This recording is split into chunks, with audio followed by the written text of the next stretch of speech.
Flavio Silva akhirnya bersuara setelah rentetan hasil buruk yang dialami Persebaya Surabaya. Bomber asal Portugal itu memastikan seluruh pemain dalam kondisi siap tempur untuk menghadapi laga berikutnya. Semangat tempur menjadi kunci bagi Persebaya Surabaya yang sedang mengalami periode sulit. Flavio menegaskan tim harus bangkit dari 5 kekalahan di putaran kedua. Flavio sendiri sudah puasa gol dalam 6 pertandingan terakhir bersama Persebaya Surabaya. Terakhir kali ia mencatatkan namanya di papan skor adalah saat melawan Persik Kediri pada pekan ke-14. Sebagai top skor sementara tim bersama Mohamed Rashid dengan 6 gol. Catatan ini tentu kurang ideal bagi seorang striker utama. Namun, Flavio menegaskan kemenangan tim jauh lebih penting dibandingkan rekor pribadi.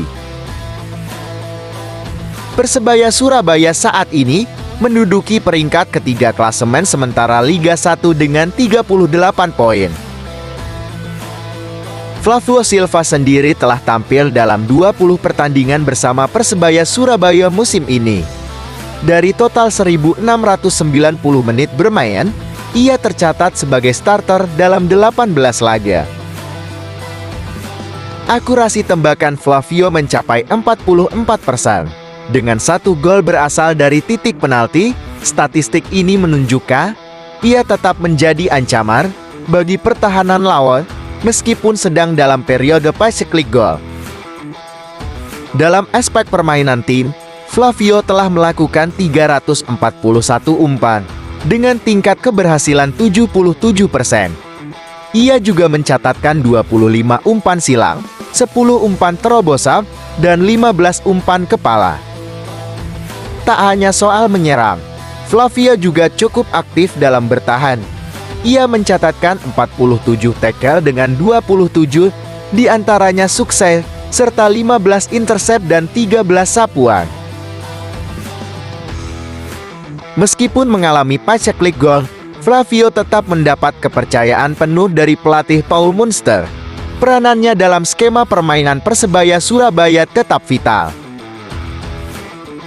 Kehadiran Flavio memang sangat dinantikan oleh Bonet dan Bonita. Mereka berharap sang striker bisa segera mengakhiri paceklik golnya demi membawa Persebaya Surabaya kembali ke jalur kemenangan. Jika Flavio bisa mencetak gol, bukan tidak mungkin performanya akan kembali tajam di sisa musim ini. Sebab, seorang striker hanya butuh 1 momen untuk mengembalikan kepercayaan dirinya. Akankah ia berhasil berbuka puasa gol dan membawa timnya meraih kemenangan? Kita tunggu jawabannya di lapangan.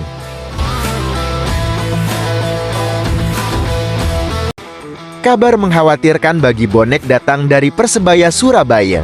Ketika ingin kembali ke jalur kemenangan, mereka malah kehilangan 2 pemain utamanya.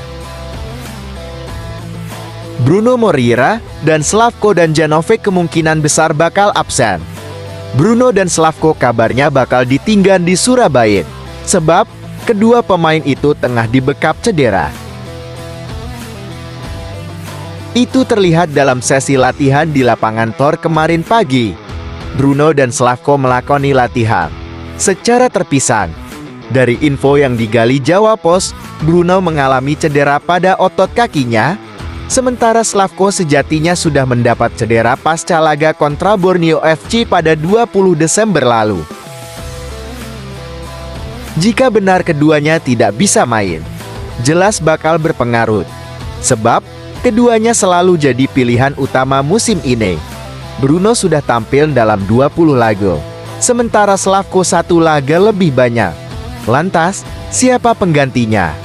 Sang pelatih Paul Munster tampaknya tidak terlalu khawatir. Sebab, di laga terakhir kontra Persita Tangerang, kedua pemain itu tampil sebagai pemain pengganti. Posisi Bruno diisi oleh Alvan Swaib, sementara Demedimov menggantikan Slavko. Komposisi itu kemungkinan tidak akan banyak berubah. Beruntun, saat Bruno dan Slavko cedera, Francisco Rivera sudah bisa. Gelandang asal Meksiko sudah mengikuti sesi latihan sampai tuntas. Dia mengaku cukup termotivasi untuk tampil sebagai pemain inti. Apalagi dukungan dari bonek dan Bonita untuk saya sangat besar.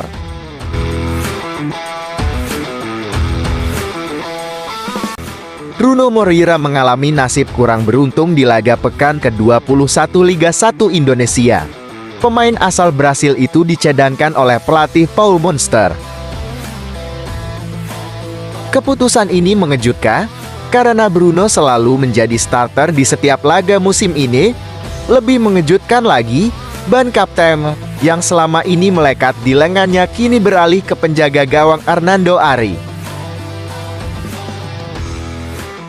Spekulasi pun beredar statusnya sebagai kapten telah dicabut oleh tim pelatih.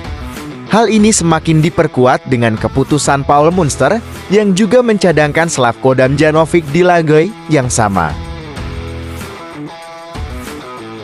Secara performa, Bruno memang mengalami penurunan signifikan dibanding musim lalu. Hingga pekan ke-21, jebolan Akademi Santos FC itu hanya mencetak 4 gol dan 1 assist. Dari 4 gol tersebut, 3 diantaranya berasal dari titik putih. Hal ini membuat produktivitasnya sebagai ujung tombak Persebaya Surabaya mulai dipertanyakan oleh banyak pihak. Meski demikian, Paul Monster membantah pencadangan Bruno dan Slavko berkaitan dengan kritik CEO Persebaya Surabaya, Azrul Ananda. Sebelumnya, Azrul sempat menyinggung beberapa pemimpin di tim yang gagal tampil maksimal. Paul menegaskan keputusan tersebut murni karena kebutuhan taktik. Ia menyatakan tidak ada intervensi dari pihak manapun terkait susunan pemain di laga melawan Persita. Pelatih asal Irlandia Utara itu mengakui timnya sedang dalam periode sulit. Ia meminta bonek dan Bonita tetap mendukung Persebaya Surabaya agar bisa bangkit di sisa musim ini.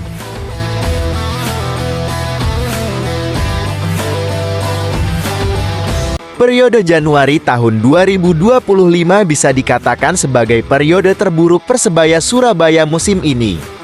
Bagaimana tidak, menjalani 4 pertandingan, tim asuhan Paul Monster ini tidak meraih satupun kemenangan. Lebih parahnya lagi, dari 4 laga itu, 3 diantaranya berakhir dengan kekalahan. Salah satunya kalah di kandang sendiri, yaitu Stadion Gelora Bung Tomo. Sedangkan 1 pertandingan lainnya berakhir seri.